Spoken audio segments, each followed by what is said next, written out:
ओम नमो भगवते वासुदेवाय। वसुदेवसुतं देवं कंसचाणूरमर्दनं देवकी परमानन्दं कृष्णं वन्दे जगद्गुरुम्। ఊరకే దొరకునా ఉన్నతోన్నత సుఖము, ఊరకే దొరకునా ఉన్నతోన్నత సుఖము, సారంబు తెలిసేక జయము చేకొనుట, సారంబు తెలిసేక జయము చేకొనుట, ఊరకే దొరకునా ఉన్నతోన్నత సుఖము, కర్మంబు కసటువో కడిగినప్పుడు కదా, నిర్మల జ్ఞానంబు నెరవేరుట, కర్మంబు కసటువో కడిగినప్పుడు కదా, నిర్మల జ్ఞానంబు నెరవేరుట,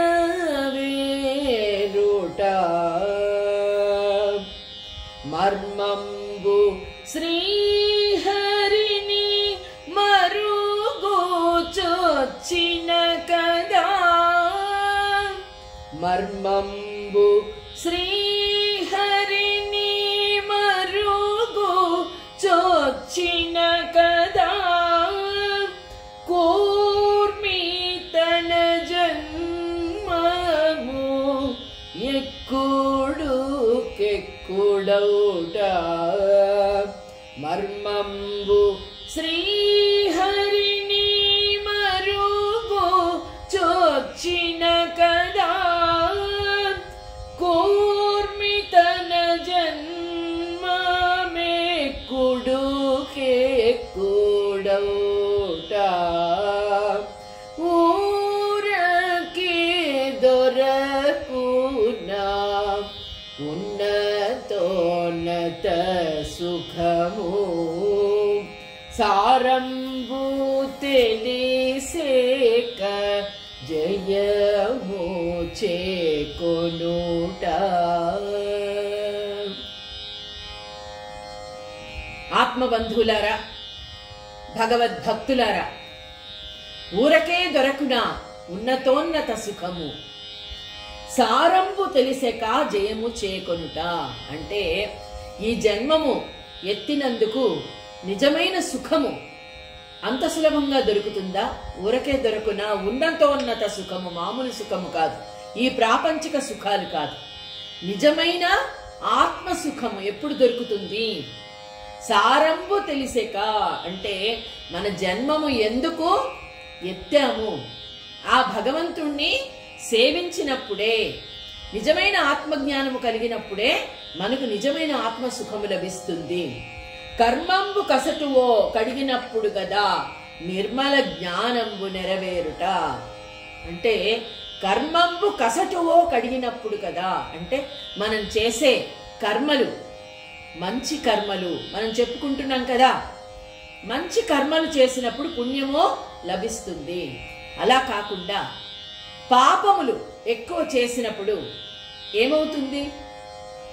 మనం ఆత్మ సుఖము కాదు కదా, పాపాలు పెరిగిపోతే ఎన్నో అనుభవించవలసి ఉంటుంది అని చెప్పుకున్నాం. అలాగే కర్మంబు కసటువో కడిగినప్పుడు కదా అంటే ఈ పాపాలను కడిగేసుకున్నప్పుడే నిజమైనటువంటి జ్ఞానము లభిస్తుంది. మర్మంబు శ్రీహరిని మరుగుచొచ్చిన కదా. అంటే పూర్తిగా మనము ఆత్మ సమర్పణ ఆ స్వామికి చేసినప్పుడే నిజమైనటువంటి కూర్మి తన జన్మమెక్కుడుకెక్కుడవుట. అంటే కూర్మి అంటే నిజమైనటువంటి జన్మ సార్థకము చేసుకున్నట్లు అవుతుంది. ఆ స్వామి ఇచ్చినటువంటి జన్మ నిజంగా సార్థకం ఎప్పుడవుతుంది? ఎంత చక్కటి అన్నమయ్య కీర్తనో చూడండి. దీనితో మనము దైవాసుర సంపత్ విభాగ యోగంలోకి అడుగు పెడుతూ ఉన్నాము. ఓం శ్రీకృష్ణ పరబ్రహ్మణే నమః. శ్రీమద్భగవద్గీత దైవాసుర సంపద్ విభాగ యోగః. శ్రీ భగవాన్ వాచ అహంకారం బలం దర్పం కామం క్రోధం చ సంశ్రితాః మామాత్మపరదేహేషు ప్రద్విషంతోభ్యసూయకాః. ఆసురీ ప్రజల గురించి, ఆసురీ లక్షణాల గురించి ఆ స్వామి చెబుతూ అహంకారం బలం దర్పం కామం క్రోధం చ సంశ్రిత. మనం ఎప్పటి నుండో చెప్పుకుంటున్నాం, ఒక్క ఆసురీ లక్షణము ప్రవేశించినట్లయితే దానికి తోడు అనేక విధాలైనవి అన్నదమ్ముల్లాగా ఒకదానికొకటి కలిసి మనిషిని కుంగదీస్తాయి, నాశనానికి దారితీస్తాయి. అందులో మొట్టమొదటిది ఏమిటి? అహంకారం. ఆసురీ ప్రజలు ఎలా ఉంటారు అంటే, ఏదైనా పని చేసినప్పుడు ఇది మేము చేస్తున్నాము, ఈ పని మా వల్లే అవుతుంది, అది అహంకారం. అలా కాకుండా స్వామి ఈ జన్మ నీవిచ్చావు, ఈ శరీరము నీవిచ్చావు, ఇందులో నాది ఏమీ లేదు అని ఏ పనైనా చేసినప్పుడు, ఏ కర్మైనా మనం చేసినప్పుడు దాని ఫలితం చాలా హాయిగా ఉంటుంది. అలా కాకుండా ఇది నా వలనే అవుతుంది, ఈ పని నేనే చెయ్యగలను. అహంకారం బలం దర్పం కామం క్రోధం చ సంశ్రితాః. అంటే ఇలా నా వల్లే అవుతుంది అనుకున్నప్పుడు ఏమవుతుందంటే, బలం బలం అంటే నిజమైనటువంటి బలం కాదు, అది కూడా దర్పంతో కూడుకున్నటువంటి బలం. అంటే నేను ఏదైనా చేయగలను, ఇది నా వల్లే అవుతుంది అన్న అహంకారంతో బలం దర్పం, దర్పం వస్తుంది. అంటే ఎవ్వరూ చేయలేరు ఈ పని, నేను మాత్రమే చేస్తాను, ఇది నా వల్ల మాత్రమే అవుతుంది, నేను చాలా శిఖరాలు అధిరోహించాను అని ఎవరు చెప్పుకుంటారు అంటే ఆసురీ ప్రజలు చెప్పుకుంటారు. కామం క్రోధం చ సంశ్రిత. ఇలా ఉన్నప్పుడు ఏమవుతుంది అంటే కోరికలు కూడా అలా పెరిగిపోతూనే వృద్ధి పొందుతూనే ఉంటాయి. మనము ఇంతకు ముందే చెప్పుకున్నాం, కోరిక వరకు ఉంటే బాగుంటుంది, కామం లేకుండా. అంటే అనేక విధాలైన కోరికలు మానవుడికి ఉంటాయి, సహజమే. కానీ మనము తీర్చుకోలేనటువంటి కోరికలతో సతమతమైపోతూ అవి తీరడానికి, అవి తీరకపోతే క్రోధం వస్తుంది అని చెప్పుకున్నాం కదా. అంటే ఒక పనిని మొదలుపెట్టినప్పుడు తనొక్కడే చేయలేకపోయాడు అనుకోండి, ఇది నేను మాత్రమే చేస్తానని ప్రారంభిస్తాడు.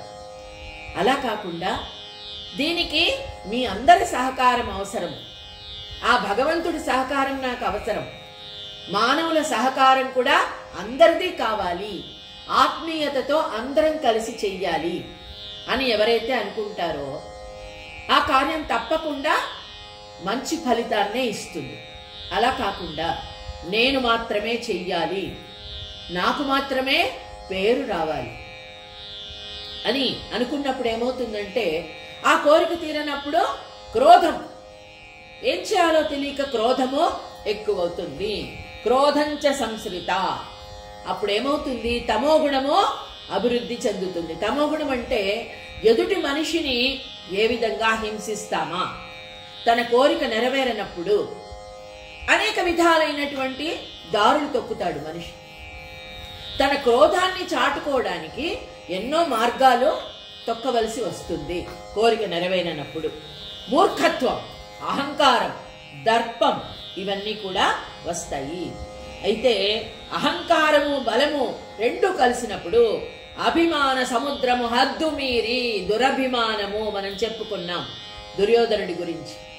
దురభిమానం, తన మీద తనకు అభిమానం ఉండాలి తప్పకుండా, కానీ దురభిమానము ఉండకూడదు. ఈ శరీరమే మనది కాదు, ఆత్మ అందరికీ ఒక్కటే, ఆత్మలో పరమాత్మ ఉన్నాడు అనుకున్నప్పుడు అభిమానం ఎందుకు? అభిమానం ఉండవలసిన పని లేదు. దురభిమానము కూడా ఉండకూడదు. అంటే ఈ శరీరంతో నా పరాక్రమంతో నేను ఏమైనా చేయగలను, ఎదుటివారు ఏమనుకున్నా సరే, ఎంత బాధపడినా నాకు అనవసరం. అది ఒక పరాక్రమమే కాదు, ఒక మాట, హింసించేటువంటి మాట బాణాల్లాగా గుచ్చుకుంటాయి మనిషిని. కాబట్టి ఎంతసేపు తమోగుణంతో ఎదుటి మనిషిని బాధ పెట్టాలని చూస్తూ ఉంటారు.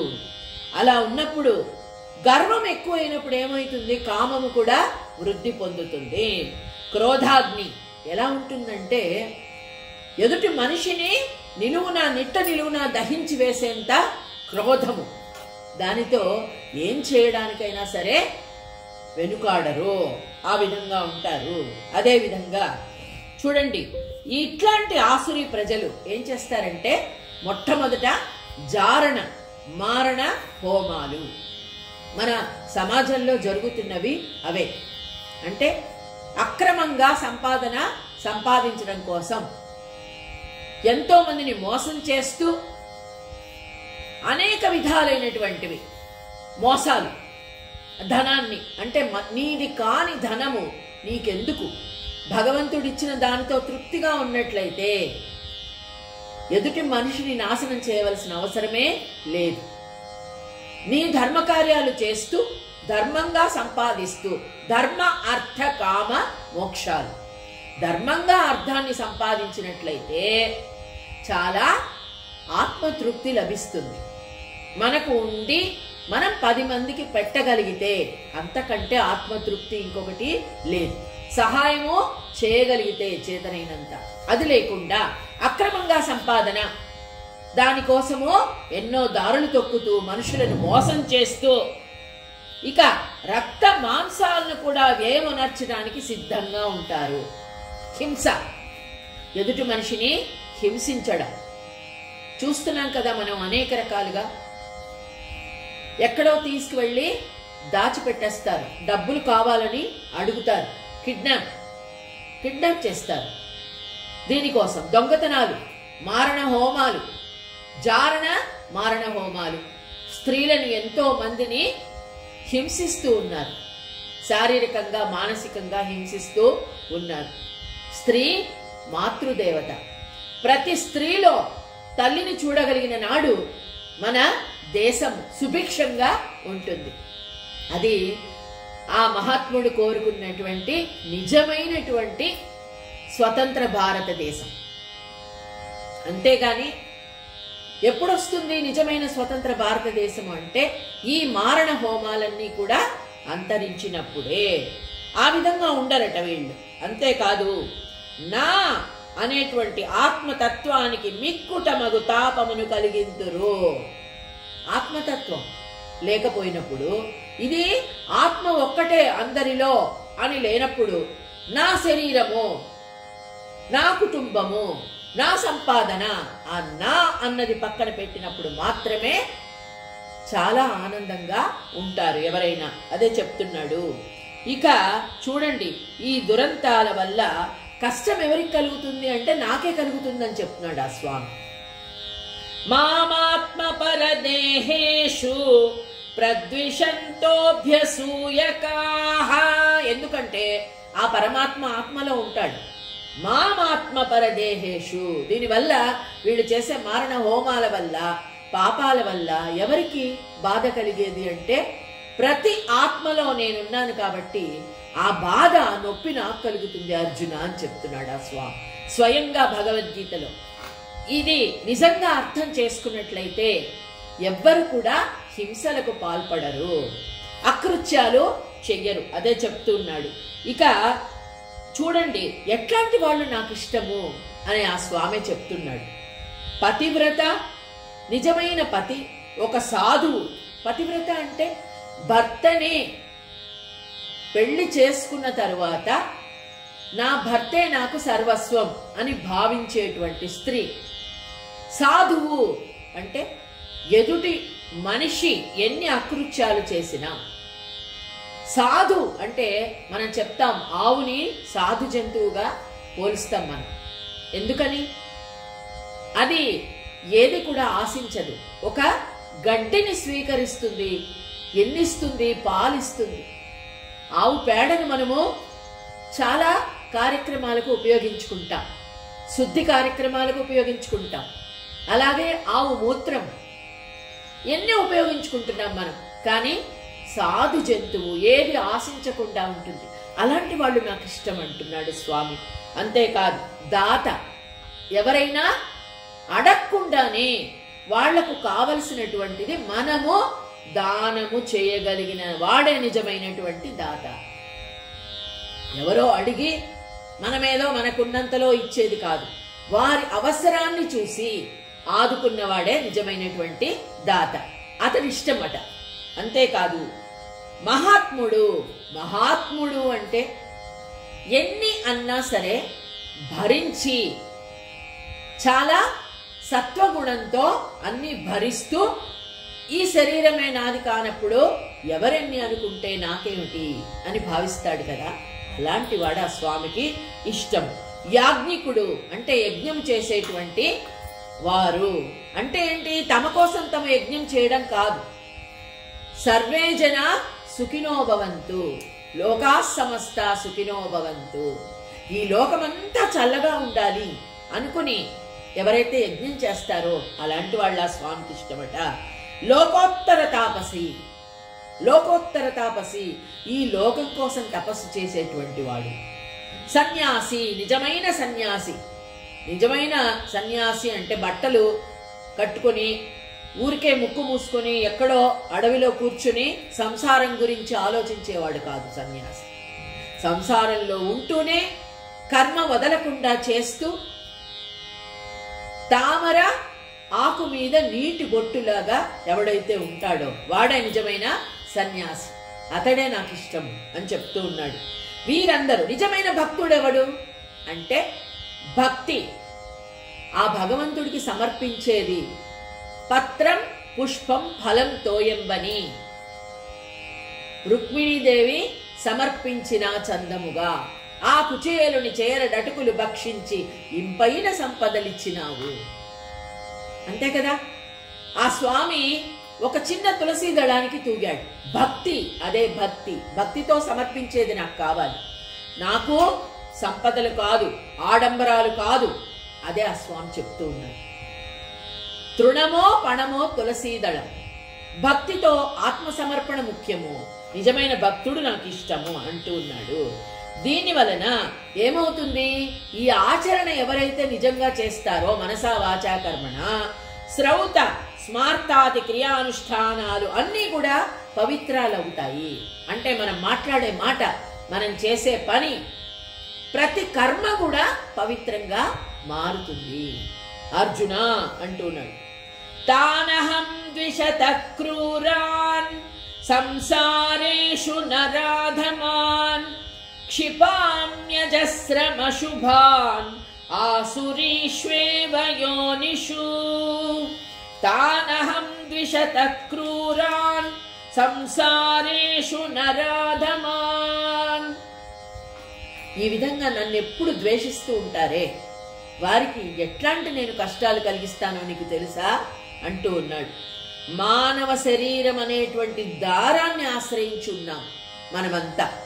అంటే అది ఎప్పుడైనా తెగిపోవచ్చు, అది శాశ్వతమో కాదు. దారం ఎంత సన్నగా ఉంటుంది మనందరికీ తెలుసు. ఈ శరీరం, మానవ శరీరం అనే దారాన్ని ఆశ్రయించి ఆత్మ చైతన్యం ఉంది. అది ఎప్పుడైనా తెగిపోవచ్చు. కానీ అది లేకుండా ఇది నాది, ఇది నేను, ఇది నేనే చెయ్యాలి, వీరంతా నా వారు అని ఎవరైతే విర్రవీగుతారో వారికి ఎలా ఉంటుందంటే నేను కలిగించే గతి క్లేశములనడి గ్రామమందలి చెత్తంతా పోగు పోయబడినట్టి, సంసారమనడి నగరమందలి మురికి నీరంతా ప్రవహించిపోవునట్టి ప్రదేశమగు తామస యోనులందు ఈ మూడులను నేను పుట్టిస్తాను అంటున్నాడు. చూసారా, మురికి అంటే బయటికి కనిపించేటువంటి మలినము కాదు, మలినమైనటువంటి ఆలోచనలు, మలినమైనటువంటి బుద్ధి, ఎప్పుడు ఎదుటి వాళ్ళకు అపకారం చేయాలనేటువంటి ఆలోచనే ఉందే. అలాంటి తామస యోనుల్లో అంటే దుర్మార్గుల యొక్క యోనులలో వారు కూడా పరమ దుర్మార్గులు, అలాంటి వారి కడుపున పుట్టే విధంగా నేను చేస్తాను ఆసురి ప్రజలను అంటున్నాడు. ఇక అంతేకాదు చూడండి, క్షిపామ్యజస్రమశుభాన్ ఆసురీష్వేవ యోనిషు నరాధమాన్. ఒక మనుషులే కాదు, అధమమైనటువంటి ఒక పులి జన్మ. చూడండి, పులి ఎట్లాంటిది అంటే చాలా క్రూర జంతువు కదా. ఆ పులిని కూడా ఎక్కడో అడవిలో అరణ్యంలో ఆహారమే దొరకని చోట గడ్డి దొరుకుతుంది కదా. ఆ గడ్డి ఉంటుంది, నీరు ఉంటుంది, కానీ దానికి కావలసింది మాంసం, నరమాంసం. అది దొరకనప్పుడు అది ఏం చేస్తుంది అంటే చాలా కోపంగా ఇంకా క్రూరంగా తయారవుతుంది, ఇంకా క్రూరంగా తయారవుతుంది. తయారైనప్పుడు ఏం చేస్తుంది, ఎక్కడ మాంసం దొరకకపోతే తన మాంసాన్ని కొరుకొని తినేటువంటి క్రూరంగా ఉంటుందట పులి. చూసారా, అలాంటి క్రూర జన్మ నేను ఇస్తాను అన్నాడు. అంటే ఆహారమే దొరకనటువంటి జన్మ. అంతేకాదు చూడండి, ఒక వృశ్చిక యోని యందు జన్మింప చేస్తాను అంటున్నాడు. ఒక తేలు విష జంతువు. అది ఎదుటి మనిషిని కుట్టి బాధ పెట్టి రక్తాన్ని పీల్చుకుంటుంది, అదంతా విషం చేసేస్తుంది. ఏదైతే ఆ తేలు కుడుతుందో ఎదుటి మనిషికి ఆ శరీరాన్ని విషమయం చేస్తుంది. అంటే అట్లాంటి యోనుల్లో నేను పుట్టే విధంగా చేస్తాను అర్జున అంటున్నాడు. అంతేకాదు సర్ప జన్మిస్తాను నేను. ఒక సర్పం ఎలా ఉంటుంది, ఎప్పుడు బుస కొడుతూనే ఉంటుంది, ఎవరిని కాటు వేద్దామా అని చూస్తూ ఉంటుంది. కానీ కలునకు నిలువెల్ల విషము కదరా సుమతి అని సుమతి శతకంలో చెప్పబడింది. తేలుకు ఒక కొండిలో ఉంటుంది, పాముకు కోరల్లో ఉంటుంది, కానీ ఒక దుర్మార్గుడికి నిలువెల్లా విషం ఉంటుంది. అంటే మానవులకే కాదు, అంత క్రూర యోనుల్లో నేను పుట్టేటట్టు చేస్తాను. ఎందుకంటే ఇలాంటి లక్షణాలు ఎవరికైతే ఉంటాయో అంటూ ఉన్నాడు. ఈ విధంగా చూడండి, అంత సమయం నేను శ్వాస పీల్చుకునేంత సమయం కూడా నేను ఇవ్వను అంటూ ఉన్నాడు. వెంట వెంటనే పరమ నీచమైనటువంటి యోనుల్లో పుట్టేటువంటి ఒక క్రూరమైనటువంటి జన్మను నేను ఇస్తాను అంటూ ఉన్నాడు. ఈ ఆసురి ప్రజలు అంతమునకు పోవలసిన స్థితిలో వీరి మొదటి మజిలీ ఇదే. అంటే నువ్వు ఏది చేసుకుంటే అది వస్తుంది. బ్యాంకులో మనము ఎంత డిపాజిట్ వేస్తే అంతే వడ్డీ వస్తుంది కదా. అంటే నువ్వు చేసుకునే పుణ్యాన్ని బట్టే, కర్మను బట్టే నీకు వచ్చే జన్మ కూడా ఉంటుంది. కాబట్టి పెద్దవాళ్ళు చెప్తారు, మంచి కర్మలు చేయండి, ఎవరిని బాధ పెట్టొద్దు, ఇలాంటివి చెప్తారు. ఆసురీం యోని మాపన్న మూఢా జన్మని జన్మని మామప్రాప్యైవ కౌంతేయ తతో యాంత్యధమాం గతిం. ఆసురీం యోని మాపన్న అంటే ఒక ఆసురి యోనిలో పుట్టినప్పుడు ఏమవుతుందంటే వారి గుణానే వస్తాయి కదా. అంటే రాక్షసులు కడుపులో రాక్షసులే పుడతారు, అలాగే ఒక తేలు కడుపులో తేలే పుడుతుంది, పాము కడుపులో పామే పుడుతుంది, పులి కడుపులో పులే పుడుతుంది, అంతే కదా. కాబట్టి అవి అంటే వాళ్ళు అనుభవించేటువంటి దుఃఖాలన్నీ కూడా జన్మ ఎత్తిన తర్వాత అనుభవించవలసి ఉంటుంది. కాబట్టి ఆసురీం యోని మాపన్న మూఢా జన్మని జన్మని అంటే ఆ జన్మ తర్వాత ఇంకో జన్మ, అంతకంటే అధమమైన జన్మ, ఆ తర్వాత ఇంకా అధమమైన జన్మ. అంటే పుణ్యాన్ని పెంచుకునే అవకాశాన్ని నేను ఇవ్వను అని చెప్తున్నాడు ఆ స్వామి. ఒక్కసారి నీకిచ్చిన మానవ జన్మను నువ్వు సార్థకం చేసుకున్నట్లయితే, ఇంకా అంటే జన్మే లేకపోవడం కాదు, మంచివారి కడుపులో పుట్టే అదృష్టాన్ని నేనిస్తాను. లేదా ఆసురీ సంపద, రాక్షసులు, ఇంకా క్రూర జంతువులు, అధమాధమము అయినటువంటి జన్మ నేను ఇస్తాను అంటూ ఉన్నాడు. మామ ప్రాప్యైవ కౌంతేయ తతో యాంత్యధమాం గతిం. అంటే చూడండి, రాగా రాగా పాపం కూడా భయపడుతుందట వాళ్ళని చూసి, నరకం కూడా భయపడుతుందిట. అంత నీచమైనటువంటి జన్మ వాళ్ళకి నేను ఇస్తాను అంటూ ఉన్నాడు.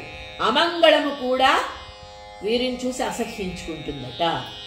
స్పృశ్యతలు కూడా సంసర్గ దోషమునకై భయపడును.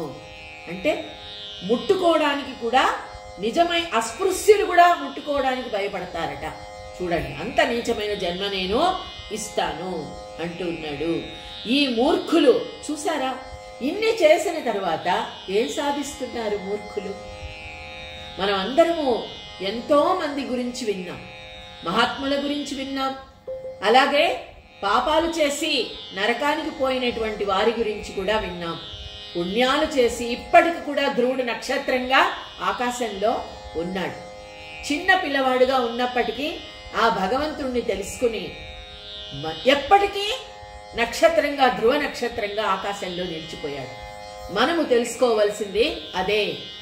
ఏ కార్యము మనస వాచ కర్మణ ఎదుటి మనిషిని నొప్పించకు, ఎదుటి మనిషిలో ఏముందో నేర్చుకో, మంచి మార్గంలో నడుద్దాం, అందరికీ సంతోషము కలిగించేటువంటి పనులు చేద్దాం,